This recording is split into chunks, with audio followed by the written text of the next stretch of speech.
If you've ever said, I don't know what my niche is, or I have too many ideas to pick just one, you're not alone. Almost every creator starts broad. We talk about everything, hoping something sticks.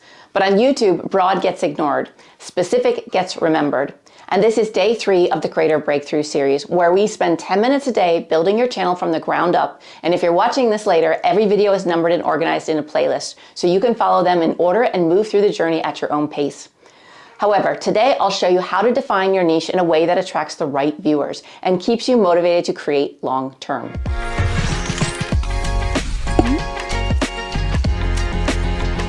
So, first of all, why does this matter? Your niche is not a box, it's a bridge.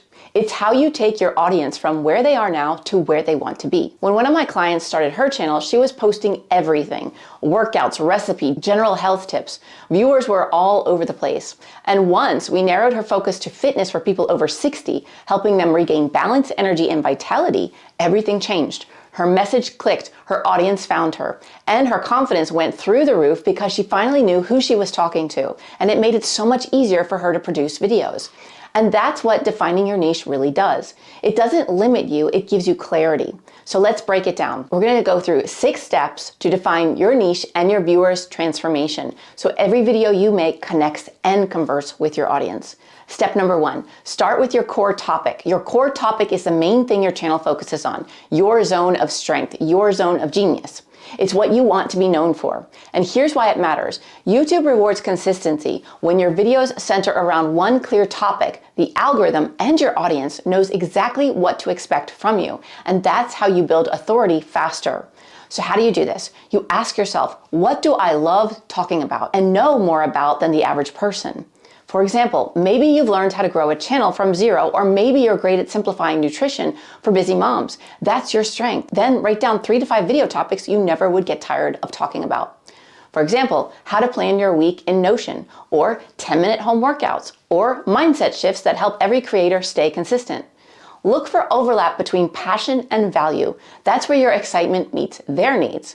For example, you love helping people simplify healthy living, and your audience keeps asking how to meal prep fast. That's your overlap. If you could make 50 videos about it and still have ideas, that's your core topic. Your niche isn't what you pick once, it's what you're willing to go deep on for years. But that being said, I don't want to stress you out. Your niche can and always will evolve because you're evolved and your audience is evolving with you. So nothing is ever locked in, but it is important to stick with something for the long haul. So think in years rather than days or months. Which leads me to step number 2, define your viewer's starting point.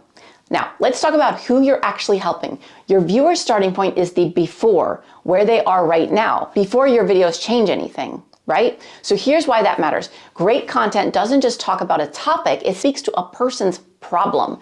So picture one person, not a crowd. Give them a name, a story, a daily frustration. When you can describe your viewers' challenges better than they can, they'll trust you instantly, because clarity on who they are turns you from just another creator into their guide. So how do you do this? Number 1, you write one sentence describing your viewer's frustration. For example, they feel like they're working hard on YouTube, but nothing's growing. Or if we do a fitness one, they're trying to get fit but keep falling off track because life is busy. Then step 2, use real language, not marketing talk. For example, instead of saying they struggle with inconsistent content strategy, say they keep second guessing what to post and end up posting nothing. Then step 3 is to picture them as one person. Give them a name and a daily life. For example, her name's Sarah. She's 38, works full-time, loves creating, but only has time to film on weekends. When you can describe your viewers' challenge better than they can, they'll instantly trust you because clarity on who they are turns you from just another creator into their guide. And that leads to step 3. Define the transformation. This is the offer. How your viewers' life improves because of your channel. People don't subscribe for information, they subscribe for transformation. So here's how to define it. Number 1, you need to ask yourself, what changes when someone watches my videos consistently? What do they get out of it? What do they gain? For example, maybe they finally learn how to edit faster and feel confident posting every week. Or maybe they gain the energy and structure to stay consistent with fitness. It really just depends on your niche, right? And then step 2 would be to write it as a before and after sentence. I help who go from problem to result. For example, I help new YouTubers go from overwhelmed and guessing to confident and strategic growth. Or I help busy moms go from tired and scattered to energized and strong. Then step 3, that sentence becomes your content compass. For example, if your transformation is helping creators go from confused to confident, every video you make should move them one step along that path from confused to confident, like teaching filming tips or mindset shifts or planning systems. If every video brings your viewer closer to that transformation, your niche is aligned and your content is aligned with your audience's problems. Because when your channel delivers change, not just content, you stop chasing views and start creating impact. Then that leads us to step number 4. Choose a clear niche statement. Now, take everything you've figured out and turn it into one simple line, your niche statement. This is your elevator pitch and your creative North Star. It keeps your message consistent no matter what videos you're making. Here's how you do it. Use this formula. Number 1, I help audience do result through content style. Let me give you an example. I help new creators grow on YouTube through 10-minute daily lessons. Or I help women over 40 rebuild energy and confidence through short home workouts. Then you want to read it out loud. It should sound confident, not forced. So if it feels clunky or too formal, simplify it until it flows naturally. For example, I help busy parents find balance through simple routines. Sounds way better than I provide lifestyle optimization strategies for caregivers. Right? If someone can repeat your niche statement back to you easily, it's clear enough. Because the more specific your promise, the faster the right audience finds you and the wrong ones filter out. And that leads me to step number 5, validate and commit. Now it's time to test your niche in the real world. You don't find your niche by thinking about it or planning about it, you find it by creating it. And here's how to do that. You create 3 to 5 test videos around your niche. For example, if your focus is fitness for women over 60, make 1 workout video, 1 nutrition tip, and 1 mindset clip, all tied to that theme. Then watch your analytics and see which topic gets the most engagement.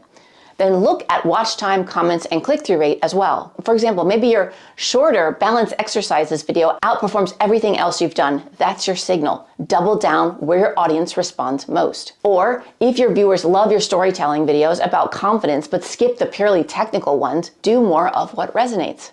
When you start seeing comments like, "This is exactly what I needed," you found your lane. Now, let's go a little deeper because finding your niche is just the starting point. Once you have clarity on your topic and audience, there's something else to consider, the market, which leads me to step number 6, market and demand.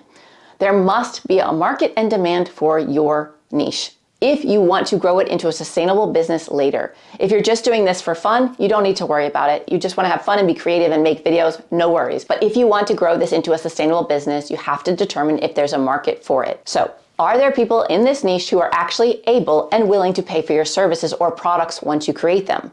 And here's why this matters. If your channel speaks mainly to people who are struggling financially, that's okay, but your monetization model needs to match that audience. That might mean lower ticket products, templates, or digital downloads sold at scale rather than high ticket coaching or consulting sold to less people at a higher price. So never say never, like people are too broke in this niche to afford anything. There's always exceptions, but be smart about it and know that it's going to change the way you think about how you make money with this particular niche. So spend a few minutes researching your niche on YouTube and beyond. Look at who's already successful. Are other creators growing channels in this space? Do they have programs, products, or thriving communities? How are they doing it? How are they monetizing their channel? And what are they offering that you would like to offer that's similar or not? If you find solid evidence that there is a market for this niche, that's your green light. It means there's demand and opportunity waiting for your unique angle. If not, and it's hard to find anyone gaining traction, you might have either discovered a rare first mover opportunity, which is rare, or it might be a sign to tweak your direction before you go all in. And that's not to discourage you, because smart creators don't just chase passion, they build profitable alignment. It's better to research in advance, determine it's not a great fit, and reroute rather than spend years trying to build a channel and business that has no market demand. It's so many hours wasted if you don't do the research upfront. That's the power of defining your niche ahead of time. It gives your creativity boundaries, not to limit you, but to focus your energy where it matters most. So creators who use this process build trust faster, grow faster, and burn out less. Because when you know who you serve and what they're trying to become, every upload feels like a conversation, not a gamble. So Your action for today is to download the free Find Your Niche worksheet linked below and complete the 5 steps to define your audience, transformation, and channel purpose. Then comment day 3 done once you've finished. That's your commitment. Subscribe, and if you aren't subscribed, subscribe right now so that you can stay with me through this Creator Breakthrough series, and hit the bell icon so you don't miss day 4 when it comes out, because we will be making your channel look legit with a banner, about section, and layout. All of it matters, because when your niche is clear, your content has direction, and creators with direction, they don't just chase algorithms, they build a movement. See you tomorrow in day 4. Bye for now.